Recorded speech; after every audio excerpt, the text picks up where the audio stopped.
ready to get started.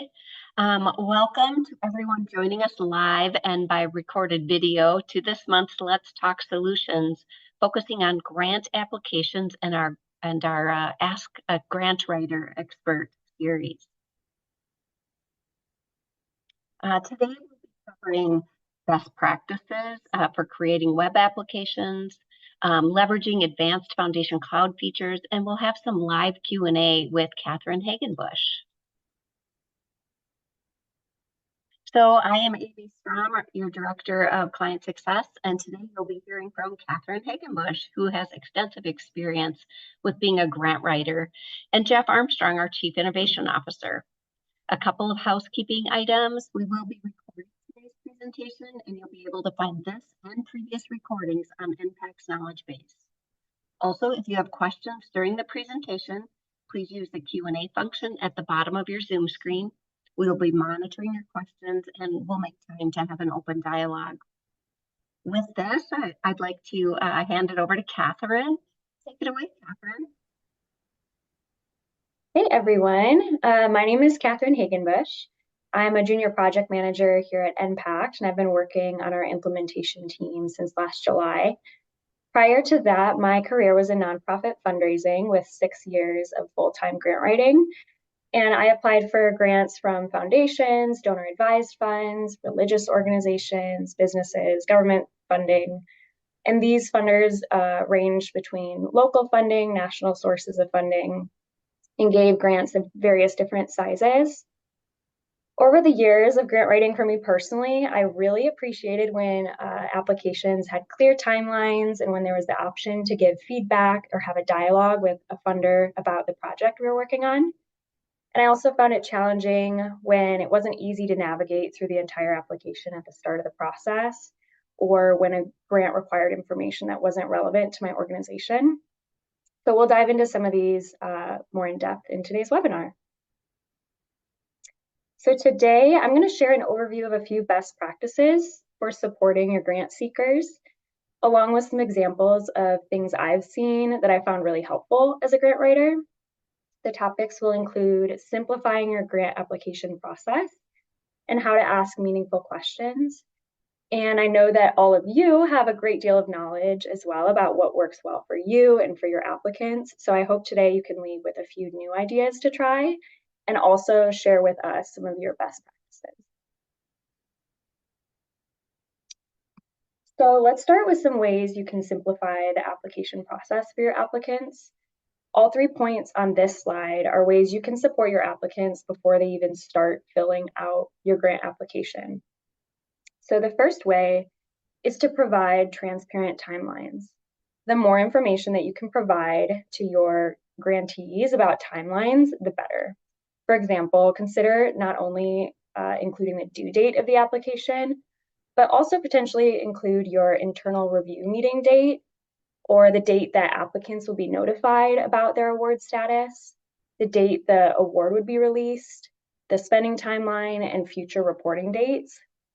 This information helps organizations with budgeting for current and future fiscal years. You can also support applicants by providing a timeline of future funding opportunities. As a grant writer, there was times where I discovered an amazing grant opportunity, but then I realized it was due that same day.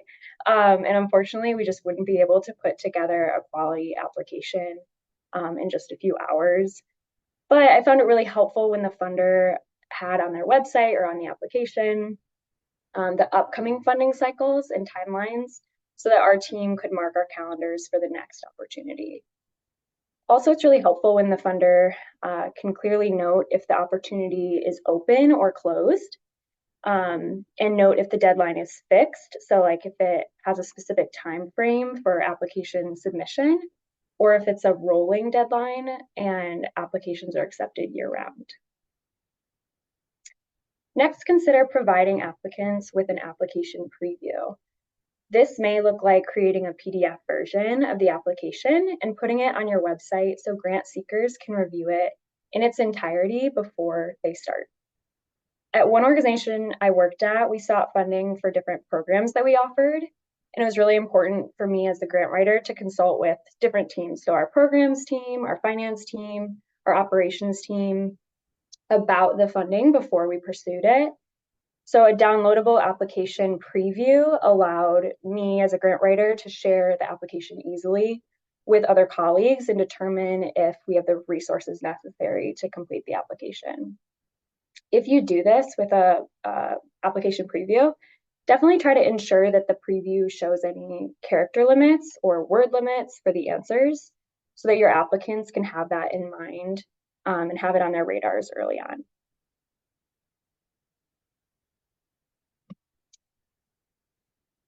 Next, consider providing a before you start list. So on your website or on your application page, include instructions about what information and attachments you require. So for example, you might require an IRS letter, a previous year annual report, or a letter of support from a different nonprofit. Often it takes time to gather these documents and ensure everything is up to date. So it's really helpful to know that these are needed upfront rather than discovering the required materials at the end of the application. Lastly, using a multi-stage application approach is another way to simplify your application process.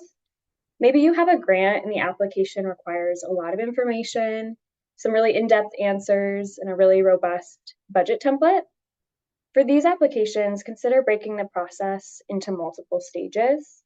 So a preliminary stage and the standard round stage.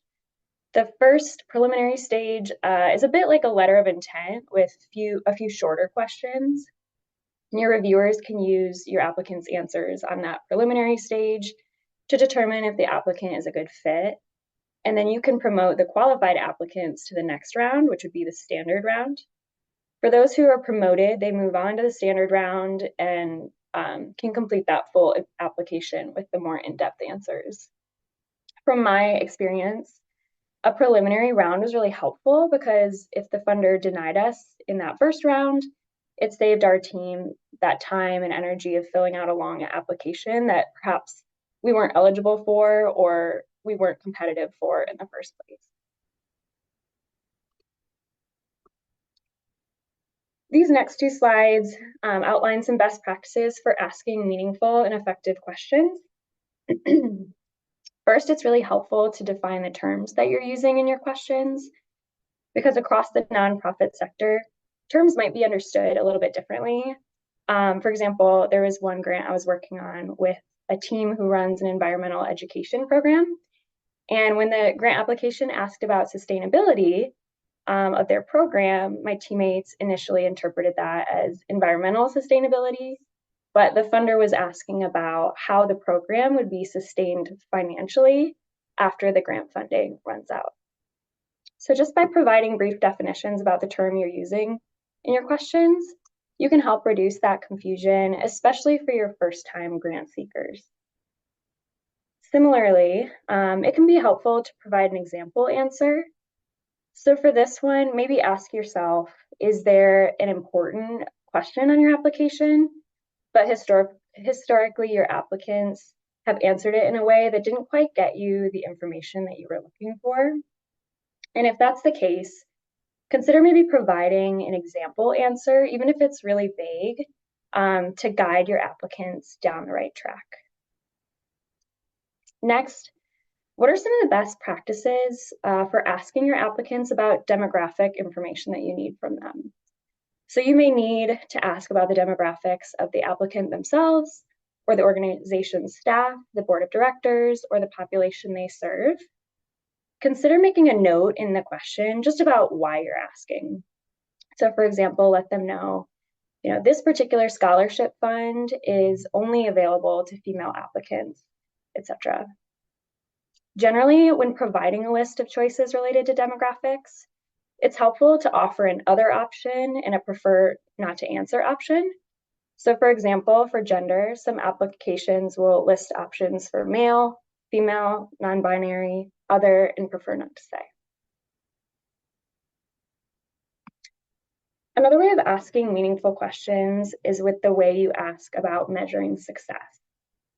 Your foundation likely needs to see that your applicants prioritize evaluation and that they can quantify their impact in order for you to determine the amount you can invest in their programming. However, each of your applicants may measure success differently based on their mission and their programming.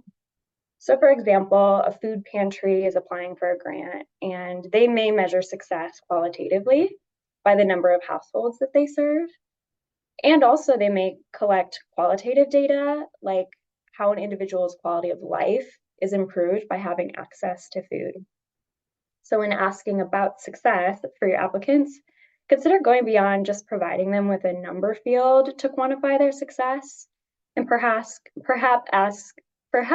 sorry, tongue twister, perhaps ask your applicant, how do you measure success? What tools do you use and what metrics are important to you? So then they can really showcase their programming to your reviewers. Next, consider including an anything else question. During my time as a grant writer, I worked at organizations that went through pretty big transitions. So for example, a CEO that retired and a new CEO stepped in.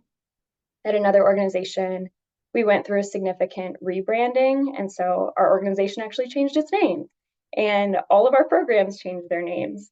And in both of these scenarios, the information and the update was really important to share with our funder, but it really didn't fit into any of the application questions, or there were character limits or word limits that made it difficult for us to really explain the scenario within the application. So consider including an anything else question at the end of your application to capture these significant pieces of information. And if you're still wondering how else you can support your applicants, ask them. Consider adding a text field at the end of your application to gather applicant feedback. I once completed an application where at the end of it, the foundation asked, how many hours of staff time were spent completing this application? And that helped the foundation understand the resources their applicants were investing in the grant process. You may be able to glean additional feedback and opportunities for enhancing user experience and the accessibility of your application simply by asking your applicants. That is all the information I have to provide, but before we transition, I just want to say thank you for your time and for the work that you do in your communities. Next up, we have some questions for you all to provide your feedback. So I will pass it over to Amy now. Great, thanks, Catherine. We do have a poll listed. If you, all the participants, if you guys could look at these. Are you still asking questions about SAT and ACT scores on applications? I'd love to hear if that is something that you've transitioned away from, or I know so many colleges have quit requiring that. And the second question also is, do you use long text fields or file attachments for scholarship essay questions? This will really help with as we offer guidance to our customers as well as with our software. Great. I see the larger percentage is not asking SAT and ACT scores. And for the, looks like the long text fields are most common here. So that's very interesting. I want to thank you all for sharing that. And if you have additional information you want to share it and it's not just a one answer kind of click, feel free to put it in the questions or in the chat. We'd love to hear more.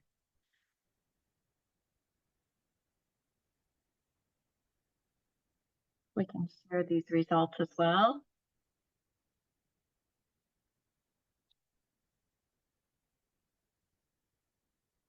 Great, so that you all can see that. Great. I think we are going to be able to pass this on over to Jeff. If you guys have any additional information, we're going to go into leveraging advanced application features.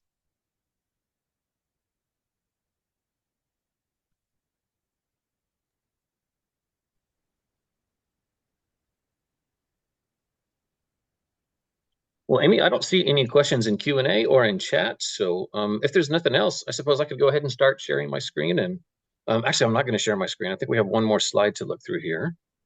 Oh, and my poll is still in the way. That's why. Let me close that. Oh, Okay, yeah. So I'll talk through some of these things in one slide, and then I'll share my screen and jump in. We'll take a look at a sample application with some of these concepts fleshed out for you. One of the things that we strongly encourage you to do is take advantage of some of the advanced application features in Foundation Cloud as you're building out your forms for your applicants. One of these is using calculated fields. You can configure a field to have its value, a numeric field, to have its value automatically calculated by summing other numbers, subtracting, multiplying, whatever you need to do. This can be good for budgeting things, totaling up budget amounts. It could also be good for, you ask a student what their rank in class was and what their their class size was, and you could automatically calculate what their percentage in class is, that sort of thing. So calculated fields are very helpful. They can be read-only or editable. And so you could calculate a value and you could allow them to override that if you want to. I'll show an example of that in just a moment.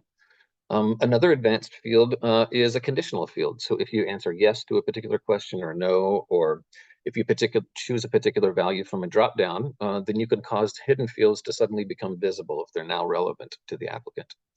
And that's a pretty powerful feature that we'll show an example of here in just a moment too. Supplemental pages. I know a lot of you guys do applications where you ask your awardees to return to the portal 6 months, 12 months later to answer a few additional questions about how they've spent the money. Maybe for a scholarship, you need to ask a student to submit their transcript before you can send them their spring semester check to make sure they're still meeting the eligibility requirements for a scholarship fund. So supplemental pages are a great tool. We'll show you how those work too. Reference pages, not as commonly used in the portal. Not a whole lot of folks are using this, but this is a really powerful feature where in both competitive grant applications and in scholarship applications, you can ask your applicants to provide the name and an email address of up to 3 references per application. And then the portal will automatically email those reference folks and say, hey, Johnny's applied for a football scholarship. Coach Wilson, will you log back in, will you click this link and fill out a reference for them? And so we'll show you how that works as well. And then also file uploads and file attachments. As we saw there in the poll, some of you guys are using the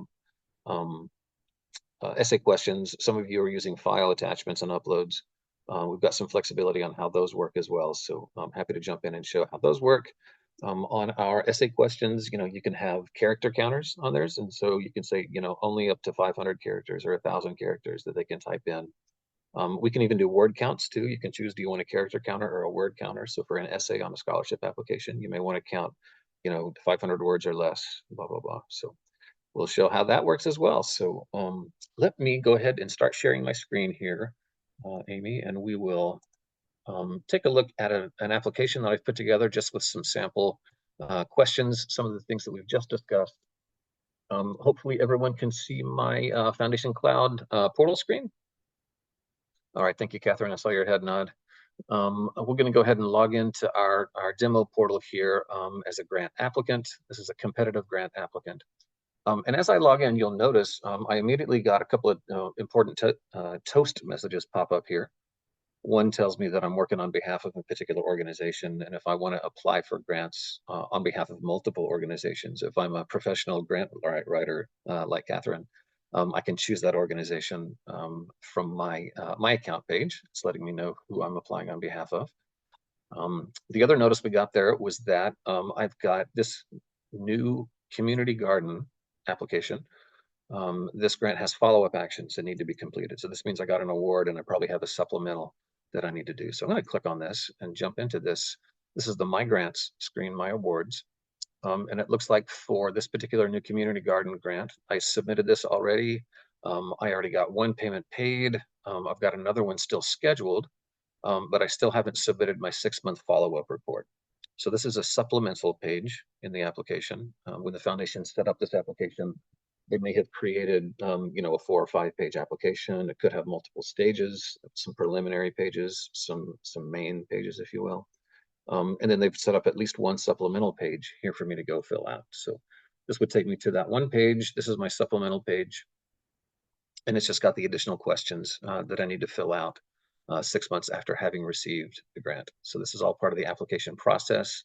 In previous Let's Talk Solutions webinars, we have talked about the application creation process and the different page types for multi-stage applications and for supplemental pages, et cetera. So we won't go over all that in great detail. But you can map in some fields here to show what your answers were on prior questions. So maybe you want to say, hey, you said that your goal was going to be to impact 500 families. Did you meet that goal? You can bring that 500 value in as a read-only field if you'd like to. You can map that. That's some advanced mapping that we can configure. So this is a supplemental page. I'm going to go ahead and move on to looking at this new grant application that I set up. And Amy, please monitor the Q&A in the chat and feel free to interrupt me to moderate as needed. I will, thank you. You bet. These are the grants that are available. I may have a lot more than this at the foundation, but these are the ones that are either open-ended and are turned on right now, or these are ones that are cyclical and that are available during the application cycle. Some of these aren't available yet, but we're still showing them. Like Catherine mentioned before, sometimes it's good to know this one is not available at this time. If it's a cyclical application that hasn't opened yet, this will say, opening on March 15th or whatever the date is for the upcoming application start date. So you can list them out and have a good description of them. When I open up a brand new, this Bayou City Common Grant application is the one we'll be looking at today. When I open it up, the very first thing I get is the instructions that I've set up. Like Catherine mentioned, it's a really good idea to list out what all the instructions are, what they'll need to gather right at the beginning, just set their expectations. Maybe let them know, hey, on average, it takes 3 hours to fill out this application or something along those lines. But one of the powerful features we can access here is this print feature. So if I click the print button, it'll ask me, do you want to include all conditional questions, even if they may not apply to you? And I'll say yes for that. But it just brings up all the questions in a simple little screen, printable screen, a little pop-up, and I can just print that. I can do my homework and gather all the information I need to, and then come back and start this application. But I'm going to go ahead and exit from here. And I already started one of these applications. So I'm going to go to my saved application and pull up this Bayou City Common Grant application and open it. And we'll take a look at some of these values. Notice some of these values were mapped in from my account. Boston is not in Texas, it's in Massachusetts. Thank you very much. So we've got some mapped fields. Check this out. Is your organization a nonprofit 501c3 public charity? If you say no, this is a conditional field. And if I say no, then suddenly I get fiscal sponsor questions that are shown. But if I say yes, we are, then those fields get hidden. So those are conditional fields. In a minute, we'll jump into Foundation Cloud grants, and I can show you how to set those up. So we've seen those conditional fields, some project-related fields here, a title, a description, some budgeting questions here that can get mapped in. We have a couple options here for uploading files. They can upload a project plan or a project budget. I've made these two optional. It's important to really make sure you're really intentional with which fields are going to be optional and which ones are going to be required. Let's jump into org financials and we can show a calculated field. So for the organization finances, the total revenue here is a calculated field. I've made this one read only. And as we itemize what our revenues were for last year and make changes to these, then in real time, you'll see this number change. $50,000, you can see our total updating as we go. And so this calculated field is set up to sum all these values. And this calculated field is set up to sum all of these values. We've got some foundations who build these into HTML tables and make them look like spreadsheets and do really complicated things with them. It might be easier for a foundation, rather than having to fill all this out in an application and having your foundation having to sort through it and figure out what it all means from a reporting perspective. It might be easier to have them just upload their most recent financial statement. And so you can give them the option. On this one, I've just made everything optional. None of the fields are required here. So they can either enter the line items or upload the financial document. And so just making those instructions clear, I think is important.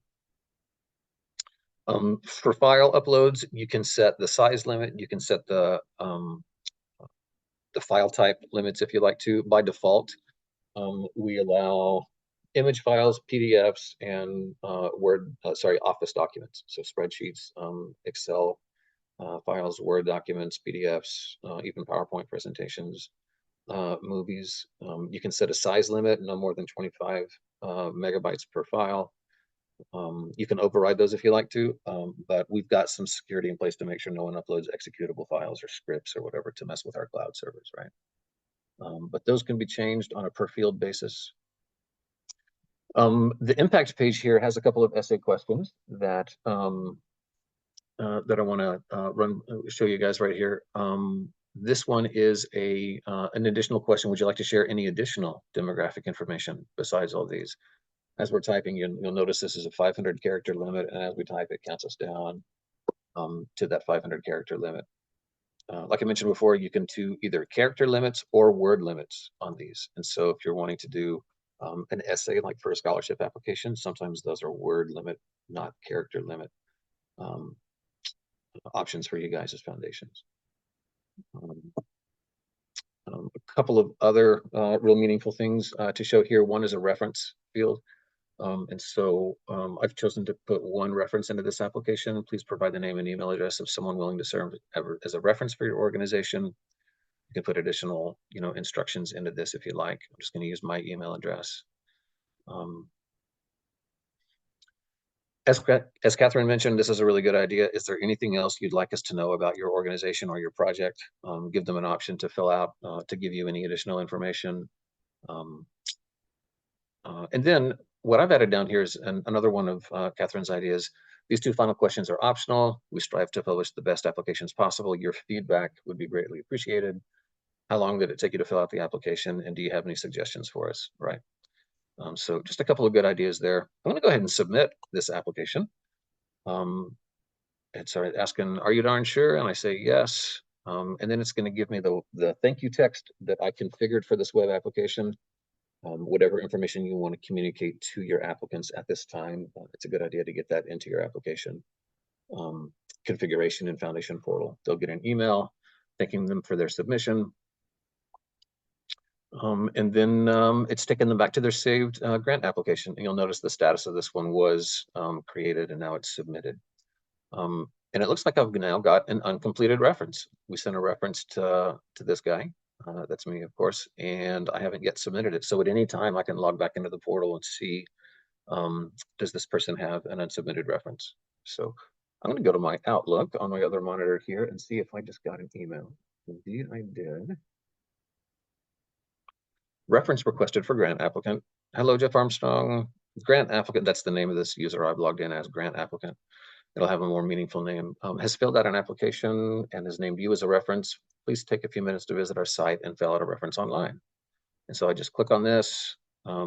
Nice thing is with that secure GUID in the link there, this person doesn't have to log in to the portal. They just come in and they see their references. I'm going to click on this to open it up and provide a reference.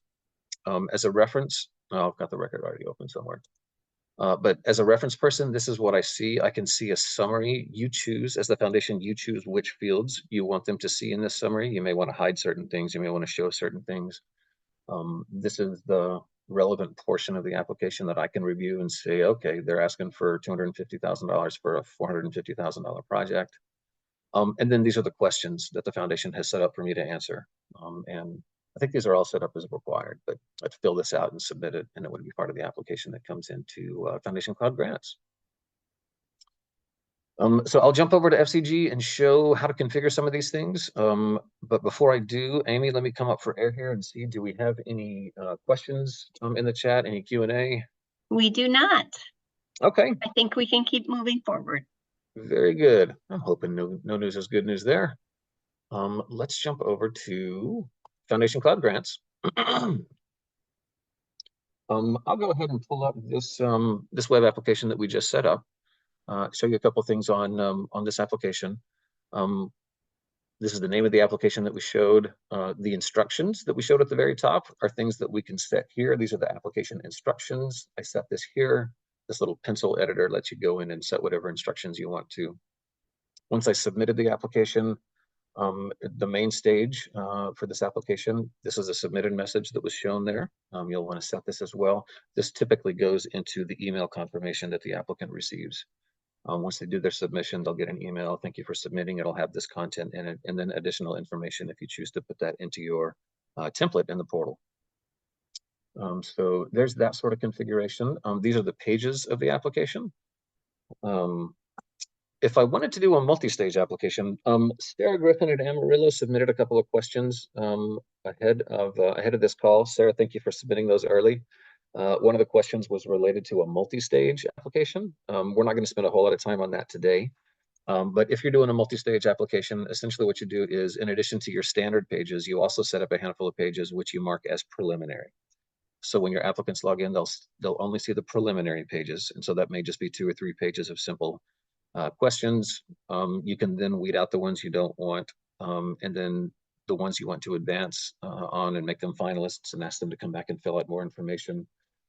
You can go into the submitted proposal applications or submitted scholarship application screen, choose those for promotion, and then promote those from prelim to main. That will essentially open up the application for them. You'll be prompted to send them an email letting them know that they've made it onto the next phase as well. And you can do that through Foundation Cloud Grants with our correspondence functions. So that's essentially how you'd set up the pages. You'd have some preliminaries and some standard pages. Also for a multi-stage application, if you wanted it to not be open-ended, but you wanted it to be cyclical instead, you would set start and end dates for both stage 1 and for stage 2. And those here. So that's a high-level sort of discussion of multi-stage applications.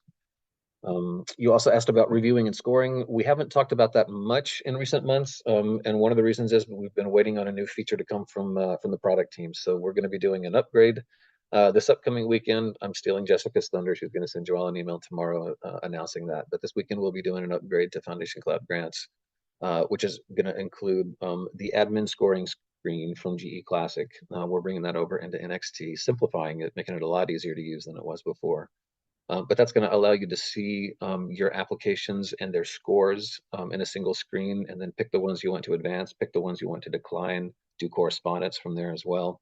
And we're going to publish a knowledge base article as well on how all that works. So that's a Let's Talk Solutions topic that's going to come up in the months to come, Sarah, so stay tuned for that. And then Sarah's final question was around table creation in our application form builder, and I'll get to that one in just a second. If you recall, this reference page that I was asked to come and fill out had a handful of questions that were a part of the application. So if we go into, for example, the project info page, I'm going to go look at the fields that are in this page. I'm going to sort these by their page order here. And it's this summary column that's going to be the one that drives whether or not that gets shown to the reviewers, or I'm sorry, to the references or not. If you recall, when I logged in as a reference, I saw the title of the project, the description, the budget, but I didn't see the file downloads because I had not chosen to publish those on the summit. Let's go in and take a look at the page editor. This financial info one is probably a good one to take a look at. I'm not going to make any changes to this live application right now here in our environment, but I can at least show you how the form editor works for tables. So this is the page as it currently stands. These have these calculated fields for all the fields above it. In fact, let's take a look at how that worked. We go take a look at this total revenue field. We can go to this ellipsis and edit the field. And we'll see on the calculations tab, this was, did I look at the right one? No, that's conditions. I'm so sorry, calculations. Essentially, we're taking all of these fields and adding their values to get the calculated value of this field. I've also chosen to make this read-only on the web, so it does the calculation and it doesn't let them change that, but you could override that if you'd like to. So that is how we set those calculated fields. If we wanted to do an HTML table, Sarah, we could just make some space for it here. This little tool right here that looks like a table says table. And so when I click it, it's going to ask me for some details about the table I want to build.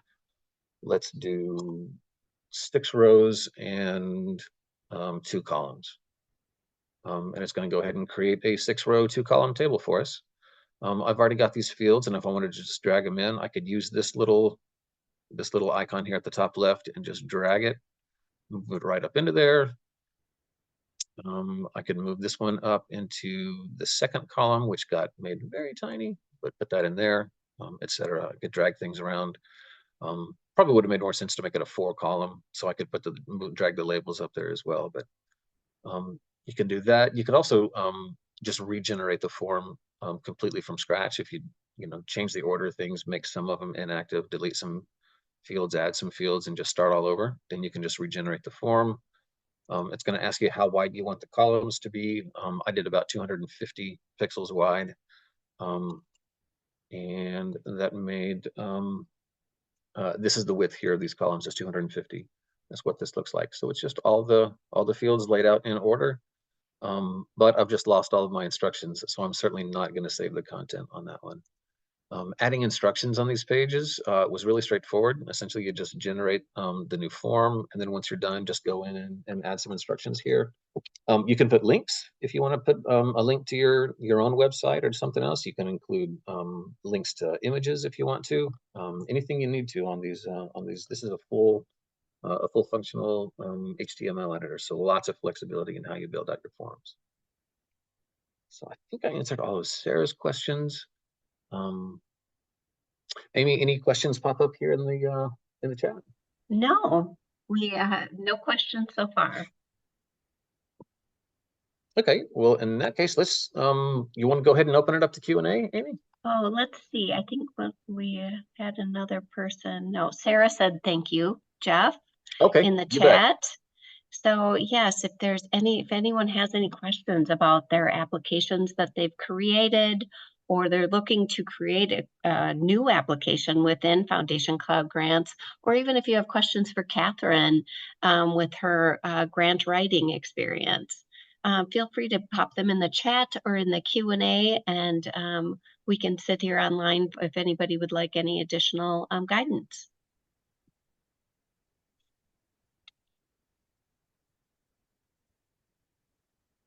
Oh.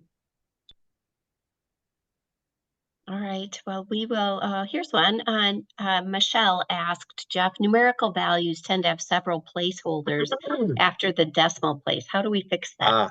Great question. You'll notice my screen that I was just sharing had that same problem. I slapped together an application last night and only spent about an hour on it, so didn't have time to clean it up. Let me share my screen again and talk through some of that real quickly. Yeah, great. If I can, screen 3. Pardon me. Yeah, approximately how many hours did it take you to complete this application?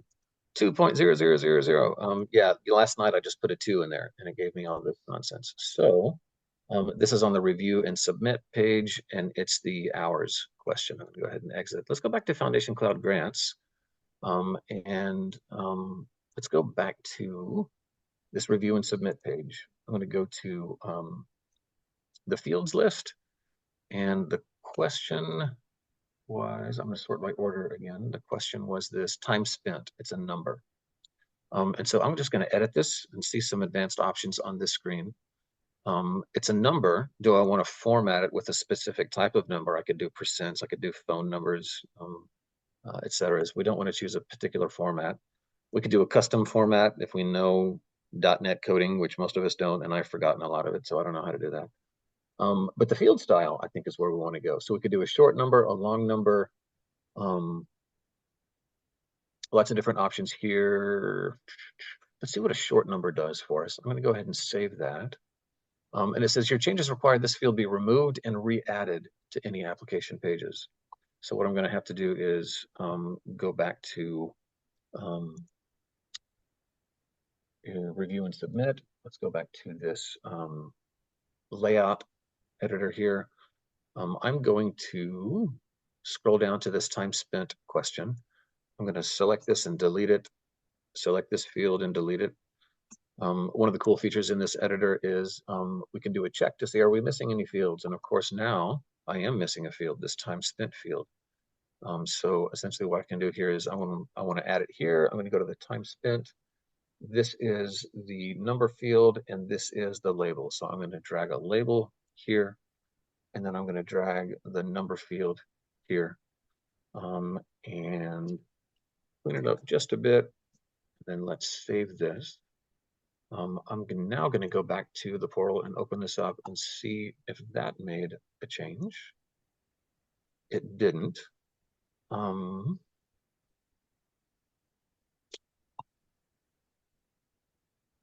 Taxing my brain here.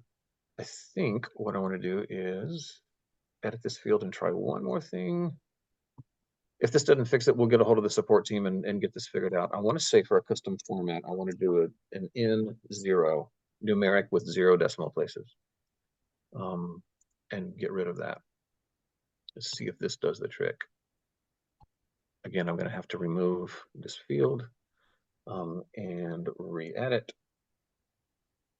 Oh, that was the label. Didn't want to do that. I wanted to add the field. See if this does it.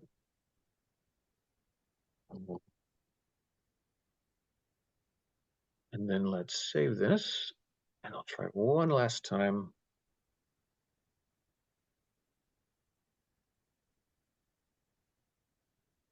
There we go. That did the trick. So for future reference, what I did, I'm going to open this up and show you again. We'll edit this field. And in the content here, what we're going to look for is this calls it a short number. This is the app time spent.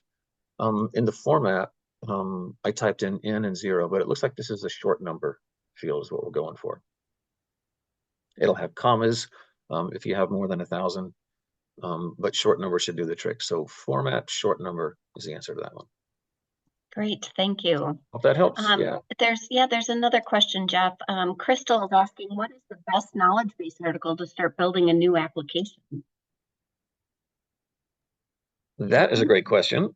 Amy, I believe the last slide in our deck has some great resources there, and we're happy to send that out. I think when Jess sends the thank you for attending email to all of you, she'll include links to those knowledge base articles as well.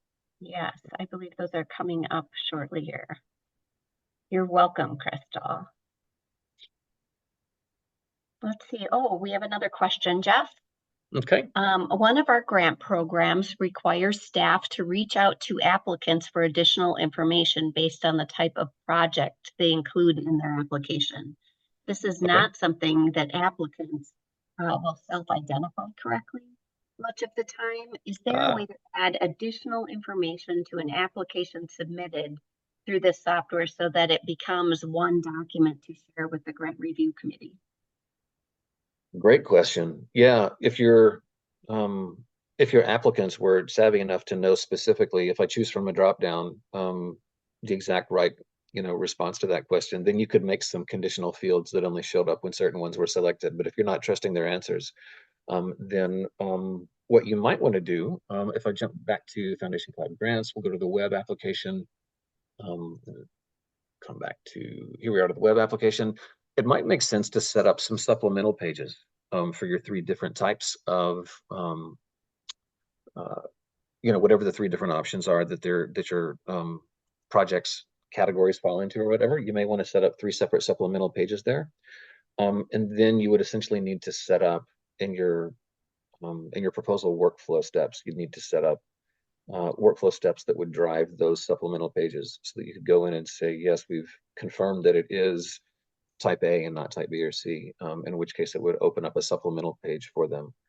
And then you could email those folks and say, okay, now we have a few more questions in the application we need you to come back and fill out. And whenever you look at the submitted applications, you see all the results from all the pages. As the foundation staff, you'll see your preliminary, you'll see your standard, you'll see your supplementals, you'll see your references. If your scholarship applications have addendums, you'll see those. Those will all be together whenever you look at your applications here in Foundation Cloud. So yeah, maybe multiple supplementals with workflow steps that drive those would be the way to go. That's one way you might be able to handle that. That's a great idea. Thank you. Mm-hmm. We do have another one. Do you ever have applicants who download the PDF sample application, try to complete and email the PDF? And do you have a feature that will add a sample, the word sample, on the watermark? as a watermark? Oh, great question. Hopefully we're doing PDFs in a way that are read-only rather than editable, right? But Yeah, that's not always going to be the case. I do know that Veronica Garcia on our support team was going to work up some instructions on how to put a link into the instructions on your application to say, here's where you can click and download an application to preview so that you can have all your questions in one place to do your homework before you come back and start your application. Once she gets those instructions together, she'll put them into a new knowledge base article we'll be able to share. But if we're perfect. talking about the applicant experience, where if I exit from here and I go to my available applications, available grants, we did talk about this print function here, which would print out the application. Yeah, This doesn't print out as a PDF. This will essentially just, this is an HTML file that they send to their printers. So not a bad idea. I like what you're saying there. The idea of having some sort of a note in here that says, this is not your application. This is a sample or whatever. This is a guide. yeah, Don't fill this thing out. This is also used for, once you've got an application filled out, if I exit and go back to my saved applications, I can print out my application as I've filled it out. This is the one I already submitted. I can open it. It's now read-only, but I could still print everything that I filled out. And we can see, the full, my full answers to all these questions. For the file attachments, I could see the name of the file. It won't include the file itself, but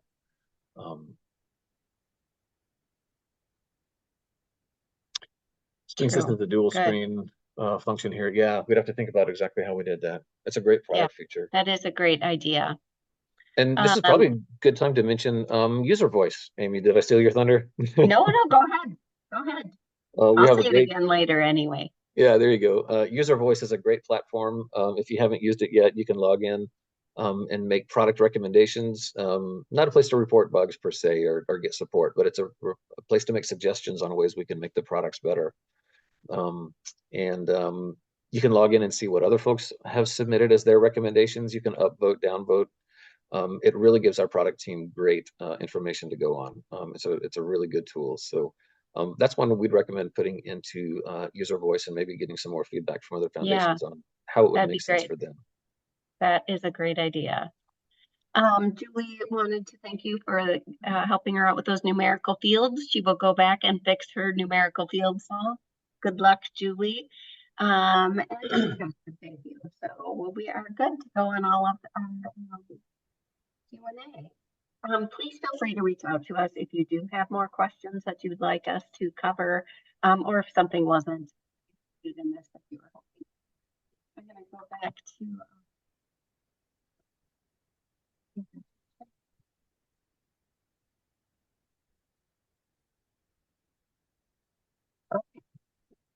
can you hear me now? Okay. Let's see. Here are those resources that we had mentioned previously for the white paper, creating your web applications.